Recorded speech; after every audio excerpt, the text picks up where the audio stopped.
Falë atyre rezultateve të 6 mujorit parë, ndoshta na ndihmojnë që tani të paktën mos jemi te këta dy ekipet e fundit.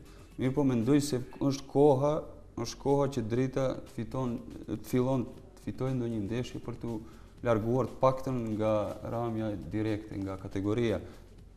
Kisha ambicie tjera, të them drejtën, në 6 mujorin e parë, mirë po tashi duhet përballemi me realitetin dhe të paktën fillimisht t'i largohemi kësaj pozite. Mendoj që kemi shanse gjasa që të arrijmë që së paku të dalim në Evropë, por do të jetë shumë rënd, kështu që si na Predoku, si Metallurgu kanë ekip të mirë.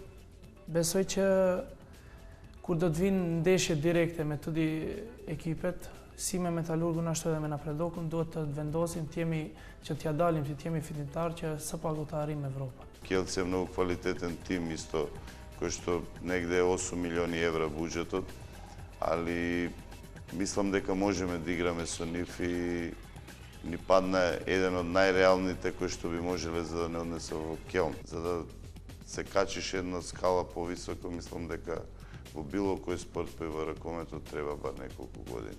Домашниот терен многу значи во ракометот. Со добра одбрана, добра тактика, добра подготвеност, публика. Секако во салата Борис Трајковски во Скопје следа да направиме подвиг, а мислам дека натаму работите ќе си дојдат на свое место и Португалија може да се совлада со гол 2 разлика, што би било нормално сосема доволно доколку успеаме да триумфираме над Шпанија.